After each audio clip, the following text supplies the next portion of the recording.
नमस्कार साथियों, स्वागत है एक बार फिर से आपका इस नए सेशन में। हम देख रहे थे भारत का भूगोल और आज हम इसमें पार्ट नंबर 5 देखने वाले हैं। हमने हिमालय का अध्ययन कर लिया, उत्तरी भारत के विशाल मैदान का अध्ययन कर लिया, प्रायद्वीपीय पठार का अध्ययन कर लिया, मरुस्थल का अध्ययन कर लिया। आज हम देखेंगे भारत के तटीय मैदान, चाहे पश्चिमी तटीय मैदान हो या फिर पूर्वी तटीय मैदान। तो कहीं ना जाए, पूरी क्लास को ले। और यदि आपने जो पहले की वीडियो नहीं देखे हैं भारत के भूगोल के, वो भी देख लें। और ये वीडियो लेने के बाद आपका कंप्लीट हो जाएगा भारत के भौतिक प्रदेश वाला टॉपिक। ठीक है भाई, सभी परीक्षाओं के लिए उपयोगी है जिनमें ये टॉपिक शामिल किया गया है। तो जरूर पढ़ें बहुत ही शानदार तरीके से। यूट्यूब चैनल पर नए हैं तो जरूर जुड़े। डिस्क्रिप्शन में टेलीग्राम चैनल का लिंक दे रखा है, वहां से इसकी पीडीएफ वगैरह प्राप्त करने के लिए आप ज्वाइन कर सकते हैं। और प्ले स्टोर से जाके गोल गुरु अकेडमी नामक जो अपना ऐप है वो भी डाउनलोड कर लें टेस्ट सीरीज के लिए। सभी भर्तियों के लिए वहां पर जल्द ही आपको टेस्ट सीरीज मिल जाएगी। तो देखिए भाई, आज हम पढ़ने वाले हैं भारत के तटीय मैदान। सबसे पहले बात करेंगे, वो करेंगे अपन पश्चिमी तटीय मैदान की। तो देखिए, इसका तटीय विस्तार देख लेते हैं। कहां से? सरक्रिक जो कहां पर है, गुजरात में है। और कन्याकुमारी जो तमिलनाडु में है। सरक्रिक से लेके तमिलनाडु कन्याकुमारी तक इसका विस्तार है भाई। यदि बात करें पश्चिमी तटीय भाग की, तो ये आपके सरक्रिक है जो कहां पर है, गुजरात में है। सरक्रिक से लेके कन्याकुमारी जो कहां पर है, तमिलनाडु में है। पश्चिमी तटीय मैदान सरक्रिक गुजरात से लेके कन्याकुमारी तमिलनाडु तक फैला हुआ है। ये जलमग्न तटीय मैदान है। निमज्जन के कारण ये वाला भाग जब नीचे धंस जाता है तो इस पश्चिमी तटीय मैदान का निर्माण होता है। तो ये कैसी स्थिति है भाई? जलमग्न तटीय मैदान है या निमज्जन का उदाहरण है। ये कैसी पट्टी है? संकीर्ण पट्टी है। आगे हम देखेंगे पूर्वी जो तटीय मैदान है वो चौड़ा है। ये एक संकीर्ण पट्टी के रूप में विस्तृत है। और किसके लिए अनुकूल है? पतनों और बंदरगाहों के विकास के लिए यह अनुकूल है। यहाँ पर जो प्राकृतिक बंदरगाहें हैं या कृत्रिम बंदरगाहों का निर्माण यदि किया जाता है तो ये क्षेत्र उपयुक्त माना जाता है। तो यहां तक समझ में आ गया। पश्चिमी तटीय मैदान कहां से? सरक्रिक गुजरात से लेकर कन्याकुमारी के तट तक विस्तृत है। अब देखिए, इसके अलग अलग पार्ट हम देखते हैं। तो पहला वाला जो पार्ट है वो है गुजरात तट। मतलब गुजरात राज्य के आसपास वाला जो तट है वो क्या कहलाता है? गुजरात तट कहलाता है भाई। ठीक है, यदि हम बात करें इसके क्षेत्रीय उपविभाजन की, तो इसमें कौन कौन सा आता है? सबसे पहले गुजरात तट कहां से? सरक्रिक से लेकर दमन तक। ये जो यहां पर दमन है, दमन और सरक्रिक, तो यदि बात करें गुजरात तट की तो सरक्रिक से लेकर दमन तक इसका विस्तार है। इस वाले भाग को अलग अलग भागों में हम विस्तृत करेंगे। किस भाग को किस नाम से जाना जाता है? तो गुजरात तट को भी हम कितने भागों में? 3 भागों में क्या है, डिफाइन करते हुए देखेंगे। पहला कौन सा है? कच्छ का तटीय मैदान। तटीय मैदान मतलब जो मैदान तट के आसपास स्थित है उसे बोलेंगे तटीय मैदान। तो पहला कौन सा है भाई? अपना कच्छ का है। कौन सा है? कच्छ का है। दूसरा कौन सा है? काठियावाड़ है। इसी के पार्ट है ये, काठियावाड़ है। तीसरा कौन सा है भाई? तीसरा है सौराष्ट्र। सौराष्ट्र। तो यदि बात करें गुजरात तट जो पश्चिमी तटीय मैदान का पहला भाग हम पढ़ रहे हैं सरक्रिक से लेकर दमन तक जिसका विस्तार है, इसके 3 उपक्षेत्र पड़े हैं, कच्छ, काठियावाड़ और सौराष्ट्र। ठीक है भाई, यहां तक कंप्लीट हो जाना चाहिए। आगे चलते हैं, इसकी विशेषता क्या है? जो गुजरात तट है इसकी क्या विशेषता है? जामनगर पेट्रो रिफाइनरी है यहाँ पर। और बंदरगाह कौन सा है? कांडला बंदरगाह जो राजस्थान के सर्वाधिक नजदीक पड़ता है।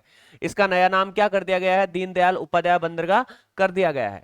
यहां पर देखो कौन सी नदियां अपना जलोढ़ निक्षेप छोड़ती है, तो माही नदी और साबरमती नदी। साबरमती का थोड़ा सा भाग राजस्थान में बहता है, मुख्य नदी ये गुजरात की है। और माही जो मध्य प्रदेश से निकलकर राजस्थान में बहती हुई गुजरात से जाके फिर कहां गिर जाती है भाई?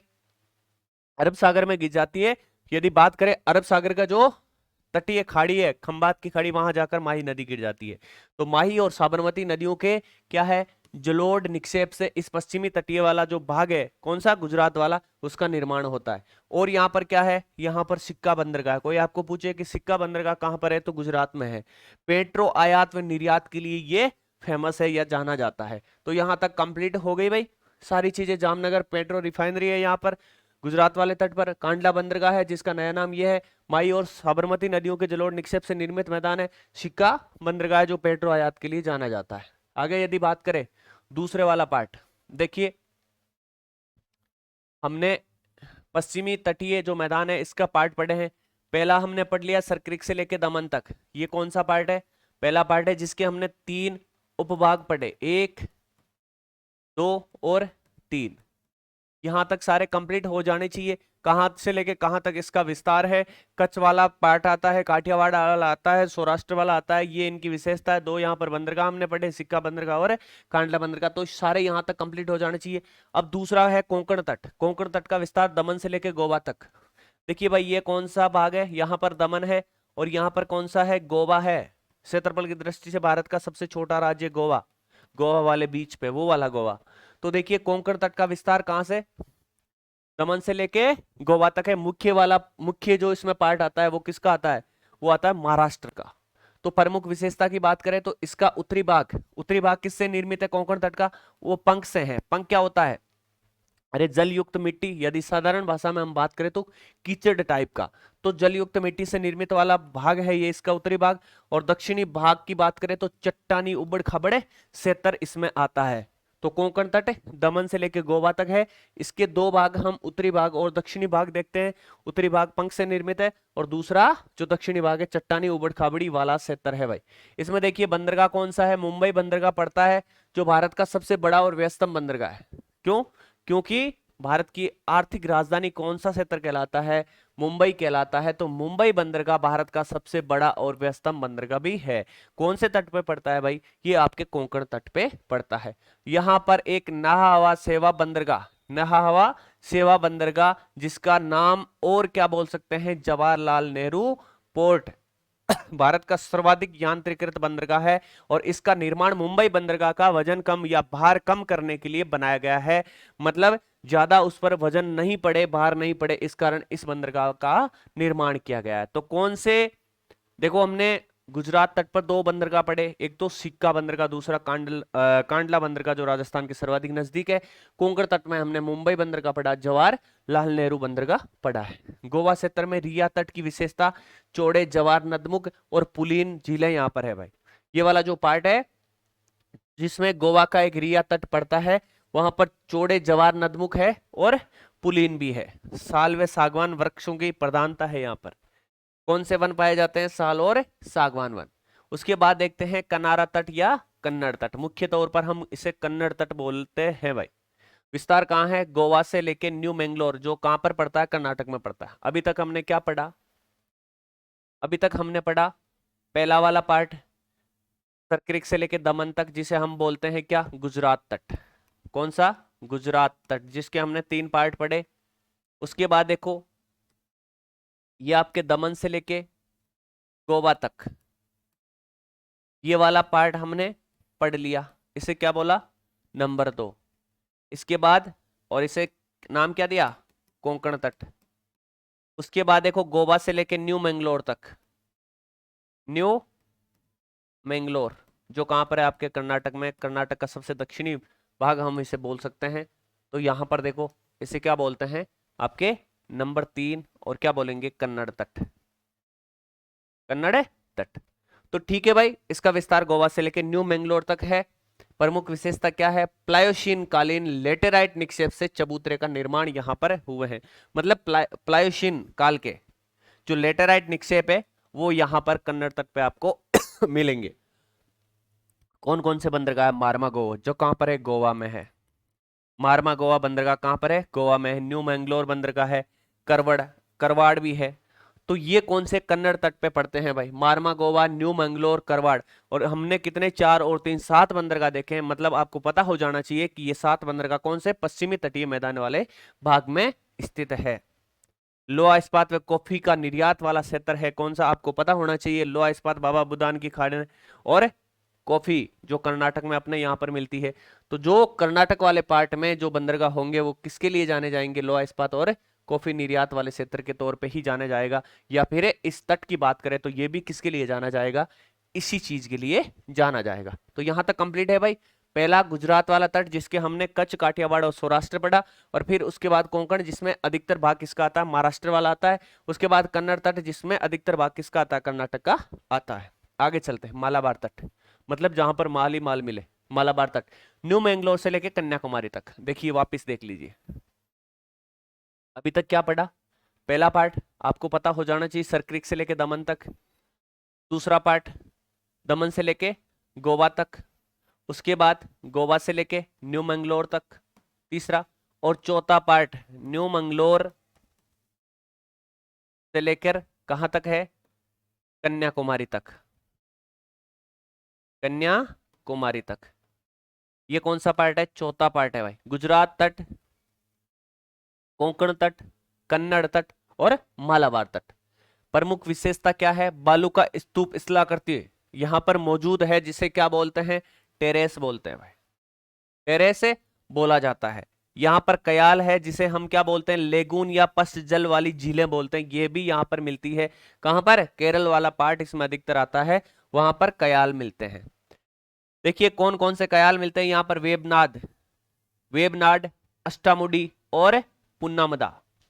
पुन्नामदा, अष्टामुडी, वेबनाड, ये वाला जो तीनों झीलें हैं, कयाल है, वो कहां पर मिलती है, मालाबार तट में मिलती है। यदि पर्टिकुलर राज्य की बात करें तो ये तीनों की तीनों कहां पर है भाई, आपके केरल में है। ठीक है, तो केरल में आपके वेबनाड, अष्टामुडी, पुन्नामुदी क्या है, कयाल झीलें हैं। सिंपल सी बात है, कयाल का उपयोग मछली पकड़ना और अंतर्देशीय जल परिवहन और पर्यटन के लिए, आप घूमने जाते हो, देखने जाते हो इन झीलों को, तो मतलब पर्यटन के लिए, अंतर्देशीय जल, जल में मतलब देश में जो आंतरिक जल परिवहन है उसका भी ये हिस्सा है, और मछली पकड़ने के लिए यहाँ के लोकल जो व्यक्ति है वो इनको काम में लेते हैं। यहाँ तक कंप्लीट हो जाना चाहिए। आगे देखिए भाई, ये वाला क्षेत्र गर्म मसालों के लिए जाना जाता है, चाय और आम उत्पादन के लिए भी इस क्षेत्र को जाना जाता है। पुन्नामदा कयाल में प्रतिवर्ष देखो एक इंपॉर्टेंट जो नौका दौड़ होती है, जिसका नाम क्या है, नेहरू ट्रॉफी वल्लमकल्ली। बहुत बार एग्जाम में पूछा गया है कि नेहरू ट्रॉफी वल्लमकल्ली किससे संबंधित है, तो ये नौका दौड़ से संबंधित है। कहां पर पता चल गया आपको, पन्नामुदा कयाल, जो कौन से वाले पार्ट पर, मालाबार वाले तट पर स्थित है। इसमें नेहरू ट्रॉफी आयोजित की जाती है जो नौका दौड़ से संबंधित है, और ये कहां पर है, केरल में की जाती है। वेबनाथ झील में प्रसिद्ध वेलिंगटन द्वीप है भाई। देखो बहुत बार पूछा गया है कि वेलिंगटन द्वीप भारत में कहां पर है, तो मालाबार तट पर है। कौन सी झील में है, वेबनाड झील में है, ये भी आपको पता होना चाहिए। अब प्रमुख बंदरगाह कौन कौन से यहाँ पर, कोची बंदरगाह है जो कहां पर है, केरल में है। इसे क्या कहते हैं भाई, अरब सागर की रानी कहा जाता है। अरब सागर की रानी किसे कहते हैं, कोची बंदरगाह को कहते हैं, जो आपके मालाबार तट पे है। यहाँ पर देखिए अन्नाकुलम, कोलम और तिरुवनंतपुरम, ये बंदरगाह भी स्थित है, इनका भी नाम याद रखोगे। अर्नाकुलम, कोलम और तिरुवनंतपुरम, आप कई बार ऐसे नाम देख के आंध्र प्रदेश कर देते हो, लेकिन ये मालाबार तट पर है। अन्य तथ्य बात करें तो गुजरात में तटीय मैदान सबसे चौड़ा है भाई। यदि बात करें गुजरात में तटीय मैदान जो है वो आपके सर्वाधिक चौड़ा है, उसके बाद ये संकड़ा होता जाता है, ये यहाँ पर सर्वाधिक चौड़ा है। तो ये बात याद रखोगे, गुजरात में जो पश्चिमी तटीय मैदान है इसका भाग सर्वाधिक चौड़ा है, दक्षिण की ओर बढ़ते हुए तट संकीर्ण होता है। केरल में पुनः चौड़ाई बढ़ जाती है, केरल में वापस इसका क्या है, थोड़ा भाग वापस चौड़ा हो जाता है। ठीक है भाई, इनको भी याद रखोगे।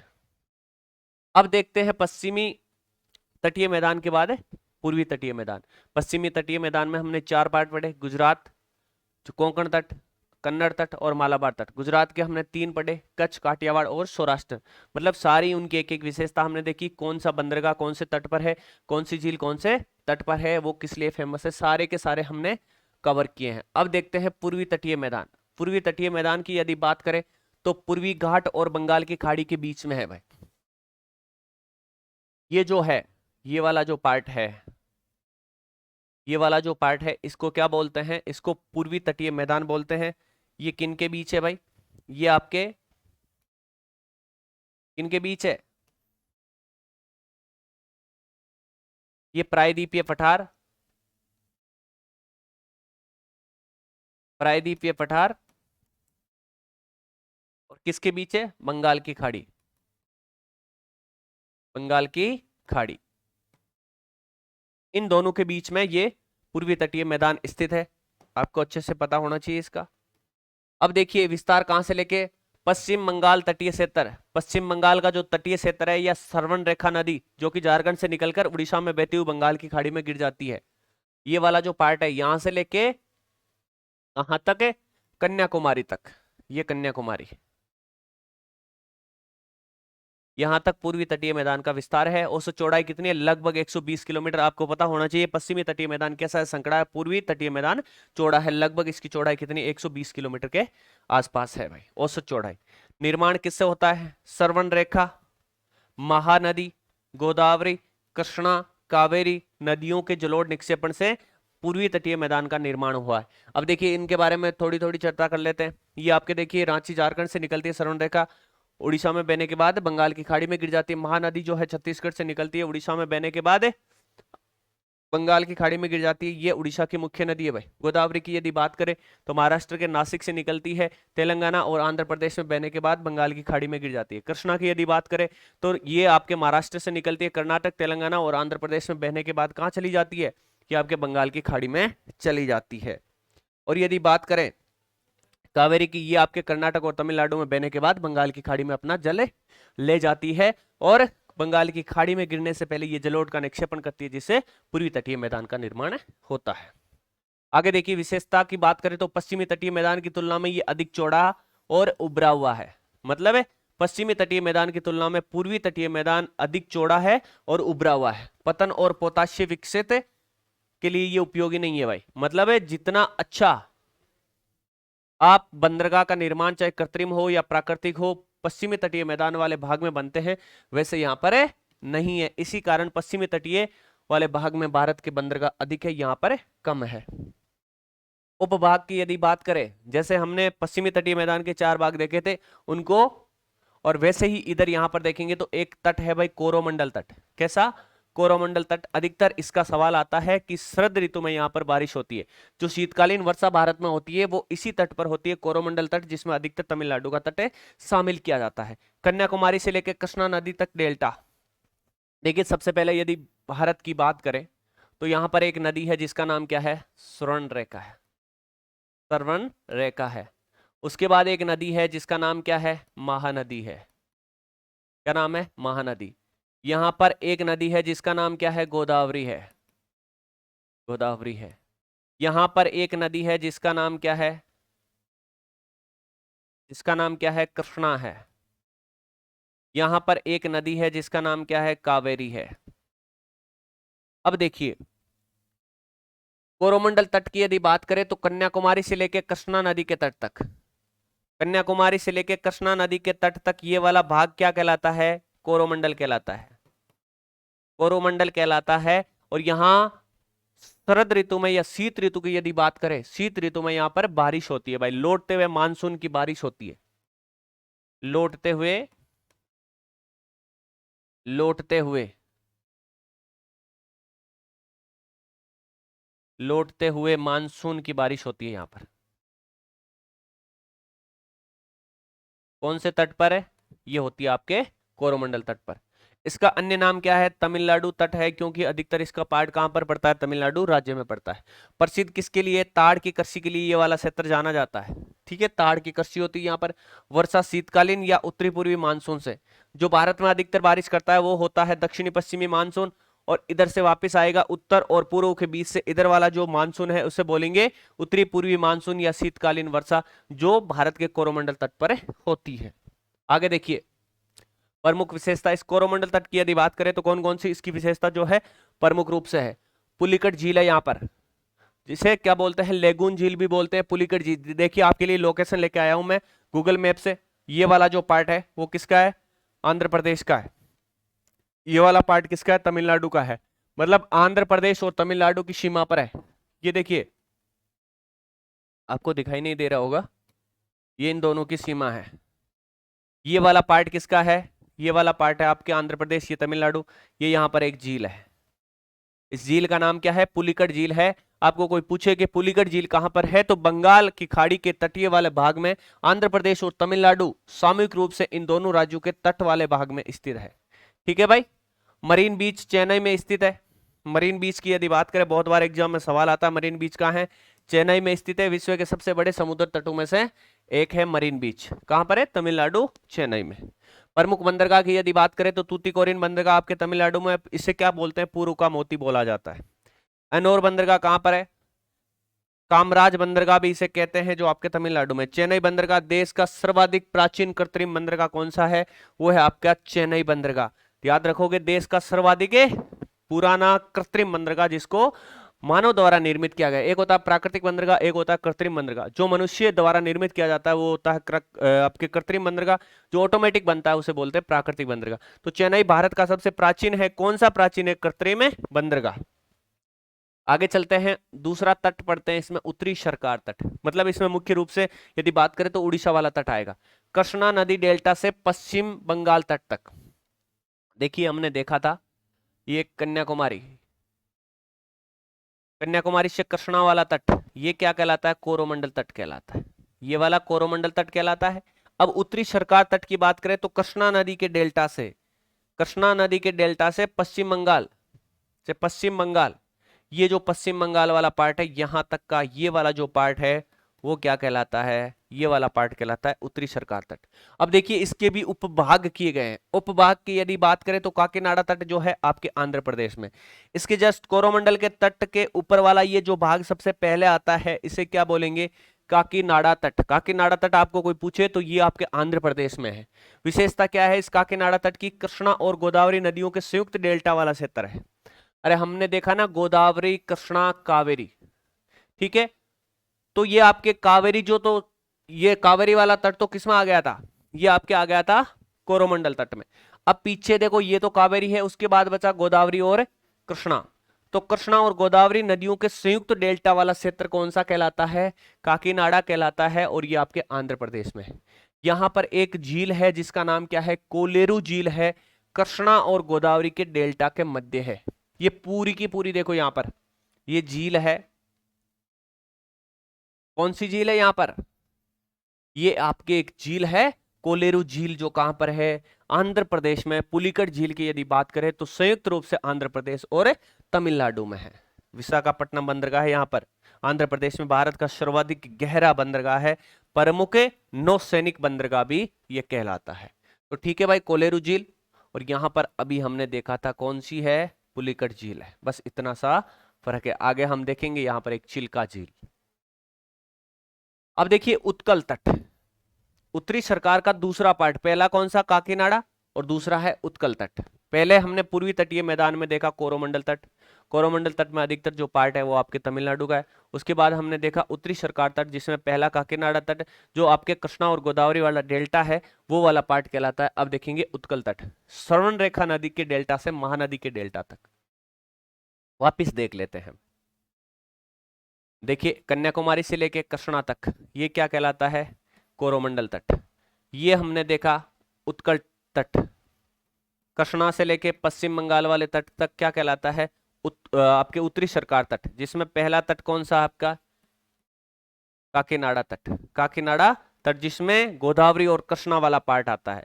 अब देखिए गोदावरी से लेके स्वर्ण रेखा नदी, स्वर्ण रेखा नदी जो आपके झारखंड रांची से निकलने के बाद उड़ीसा में बहती हुई बंगाल की खाड़ी में चली जाती है, ये वाला जो पार्ट है ये क्या कहलाता है? ये आपके उत्कल तट कहलाता है। प्रमुख विशेषता इसकी क्या है? इसमें एक झील है जो कौन सी है? चिल्का झील। कहां पर पड़ती है? उड़ीसा। भारत की सबसे बड़ी खारे पानी की झील। यदि राजस्थान की बात करें तो राजस्थान की सबसे बड़ी खारे पानी की झील है आपके सांबर, जिस पर प्रशासनिक अधिकार जो है आपके जयपुर का है। और ऐसे यदि हम बात करें तो आपके जयपुर और डीडवाना कुचामन दो जिलों में फैली हुई है। तो चिल्का झील ये आपके भारत की सबसे बड़ी खारे पानी की झील है। कहां पर है? उड़ीसा में है। कौन से तट पर है? उत्तरी सरकार के जो पार्ट नंबर 2 हम तट पढ़ रहे हैं उत्कल तट, उस पर स्थित है। पारादीप बंदरगाह है यहाँ पर, ये कहां पर है भाई? ये आपके उड़ीसा में है। तो ये सारी चीजें कहां पर है? ये आपके उत्कल तट में है या पूर्वी तटीय मैदान वाले पार्ट में। यहाँ पर देखिए कौन सी झील है? ये झील है आपके चिल्का झील। और यहां पर हमने देखा था एक कौन सी झील? कोलेरू झील, जो कहां पर है? आंध्र प्रदेश में। यहां पर एक झील हमने देखी थी, उसका नाम क्या है? पुलिकट झील, जो आंध्र प्रदेश और तमिलनाडु दोनों राज्यों में फैली हुई है। आगे चलते हैं, पश्चिम बंगाल का तटीय मैदान। देखिए हमने पूर्वी तटीय भाग में देखिए यहां से पढ़ा कन्याकुमारी से लेके कृष्णा तक। कौन सा तट? मालाबार तट। उसके बाद कृष्णा से लेके पश्चिम बंगाल के तट तक हमने देखा कौन सा तट? उत्तरी सरकार तट। कौन सा? उत्तरी सरकार तट, जिसमें पहला तट देखिए जिसमें गोदावरी और कृष्णा वाला पार्ट आता है उसे बोला काकीनाडा तट। काकीनाडा तट। फिर देखिए गोदावरी से लेके स्वर्ण रेखा तक उसे हमने बोला उत्कल तट। क्या बोला, उत्कल तट। ये दोनों पार्ट किसके हैं, ये उत्तरी सरकार के। इसका तीसरा पार्ट कौन सा है, पश्चिम बंगाल का तटीय भाग, पश्चिम बंगाल का तटीय मैदान। उत्तरी सरकार तट का सबसे उत्तरी भाग है ये, ठीक है भाई। कोलकाता नदीय बंदरगाह यहाँ पर स्थित है, जो कौन सी नदी पर है, हुगली नदी पर है। देखिए आपके पश्चिम बंगाल वाले तट में कोलकाता जो कि एक नदीय बंदरगाह है, मतलब ये समुद्र के तट से लगता नहीं है, समुद्र से अंदर आप जाओगे किससे, वह जहाज से आप जाओगे, मतलब किसके मार्ग से जाना पड़ेगा आपको, नदीय मार्ग से जाना पड़ेगा। नया नाम क्या कर दिया गया है इसका, श्यामा प्रसाद मुखर्जी बंदरगाह कर दिया गया है, जो कोलकाता नदीय बंदरगाह है उसका नाम। अभी हमने एक और देखा था, 2-3 बंदरगाह, कांडला का नया नाम क्या कर दिया, शुरुआत में हमने देखा, वो भी बता दीजिए। एक नहावा सावा जिसको मुंबई बंदरगाह के वजन को कम करने के लिए निर्माण किया गया था, उसका दूसरा नाम क्या है वो भी बता दीजिए। 3 बंदरगाह हमने देखे जिनके 2-2 नाम देख लिए। अब देखिए यहाँ पर एक बंदरगाह और है, हल्दिया बंदरगाह, जो कोलकाता और हल्दिया दोनों बंदरगाह कहाँ पर है, पश्चिम बंगाल में। मुख्य कृषि यहाँ पर कौन सी होती है भाई, बिहार पश्चिम बंगाल में आपको पता ही है। मुख्य खाद्यान्न फसल कौन सी है, चावल है, तो चावल यहाँ पर सर्वाधिक होती है। जूट, जूट की यदि बात करें पश्चिम बंगाल और बांग्लादेश दोनों, बांग्लादेश की बात करें तो विश्व में सर्वाधिक जूट का उत्पादन किया जाता है। भारत की यदि बात करें तो भारत में पश्चिम बंगाल जूट में नंबर 1 है। जूट वो बोलने वाला नहीं भाई, जूट एक धागा होता है, सूतले आप कहवा देसी भाषा मान। तो चावल और जूट के लिए ये पश्चिम बंगाल वाला तटीय भाग है वो जाना जाता है। सुंदरी वृक्षों के लिए, जिसे हम क्या बोलते हैं, मैंग्रोव वन बोलते हैं, वो भी यहाँ पर पाए जाते हैं, और इनको क्या बोलते हैं, पृथ्वी का गुर्दा बोला जाता है, मतलब किडनी, पृथ्वी क्या गुर्दा बोला जाता है। सुंदरी वृक्ष के लिए जाना जाता है, चावल के लिए जाना जाता है, जूट के लिए जाना जाता है, हल्दिया बंदरगाह के लिए जाना जाता है, कोलकाता नदी बंदरगाह के लिए जाना जाता है। कौन सा, उत्तरी सरकार का जो उत्तरी तट है, पश्चिम बंगाल वाला तट। ठीक है भाई, हमने क्या क्या देखा, हमने देखा पश्चिमी तट, सरक्रिक से लेके, सरक्रिक गुजरात से लेके कन्याकुमारी तक, सरक्रिक गुजरात से लेके कन्याकुमारी तक, ये वाला तट कौन सा है, ये आपके पश्चिमी तटीय मैदान है। इसका हमने पहला पार्ट देखा कौन सा, गुजरात वाला तट, गुजरात तट, जिसमें हमने 3 पार्ट पढ़े भाई, कौन से, 1, 2 और 3। कच्छ, कच्छ वाला, काठियावाड़, और कौन सा, सौराष्ट्र। उसके बाद देखिए हमने दूसरा वाला जो पार्ट देखा, आपके दमन से लेके गोवा तक, जिसे हमने नाम क्या दिया, कोंकण तट, कोंकण तट। उसके बाद देखिए गोवा से लेके न्यू मंगलोर तक हमने एक तट देखा, उसका नाम क्या दिया हमने, कन्नड़ तट, कन्नड़ तट। उसके बाद न्यू मंगलोर से कन्याकुमारी तक एक तट देखा, जिसका नाम हमने क्या दिया, मालाबार तट दिया, मालाबार तट दिया। ये अलग अलग पार्ट हमने देखे और इनकी विशेषता हमने अच्छे से देखी। इसके बाद एक बार देख लेते हैं, देखो सरक्रिक से लेके दमन तक ये वाला पार्ट, दमन से लेके गोवा तक, गोवा से लेके न्यू मंगलोर तक, न्यू मंगलोर से कन्याकुमारी तक। उसके बाद हमने देखा पूर्वी तटीय मैदान, पूर्वी तटीय मैदान की यदि बात करें तो कन्याकुमारी से लेके पश्चिम बंगाल का जो तटीय मैदानी वाला भाग है, पश्चिम बंगाल तट है वहां तक उत्तरी जो अपना है पूर्वी तटीय मैदान है वो फैला हुआ है। इसके भी हमने 2 पार्ट देखे, एक तो कोरोमंडल तट, कोरोमंडल तट जहां पर शीत ऋतु में बारिश होती है, लौटते हुए मानसून से, या उत्तरी पूर्वी मानसून की बात करें तो बारिश होती है यहाँ पर। दूसरा हमने इसमें देखा, उसका नाम क्या है, उत्तरी सरकार तट, उत्तरी सरकार तट, उत्तरी सरकार तट। इसमें भी हमने देखो अलग अलग पार्ट देखे। पहला वाला जो पार्ट है इसे बोलते हैं क्या, काकीनाडा, काकीनाडा तट। इसका दूसरा पार्ट हमने देखा जिसे हम बोलते हैं उत्कल तट, उत्कल तट। तीसरा वाला पार्ट हमने देखा तो उसे बोलते हैं पश्चिम बंगाल का तट, पश्चिम बंगाल तटीय क्षेत्र, तटीय भाग। तो इस प्रकार हमने पश्चिमी तटीय मैदान और पूर्वी तटीय मैदान का विस्तृत अध्ययन किया, इनकी सारी विशेषताओं के बारे में हमने चर्चा करी और किस लिए ये जाने जाते हैं इन तमाम बिंदुओं पर इस वीडियो में चर्चा की गई है। निश्चित तौर पे आपको इसमें समझ में आया होगा और फायदा मिलेगा आने वाले एग्जाम के लिए। अब देखिए भारत के भौतिक प्रदेश में एक पार्ट बचा है जिसमें हम पढ़ेंगे भारत के द्वीप समूह, जिसमें लक्षद्वीप समूह तथा अंडमान निकोबार द्वीप समूह के बारे में हम चर्चा करने वाले हैं। आज के लिए इस वीडियो में इतना ही, मिलते हैं नेक्स्ट क्लास में, तब तक के लिए जय हिंद जय भारत।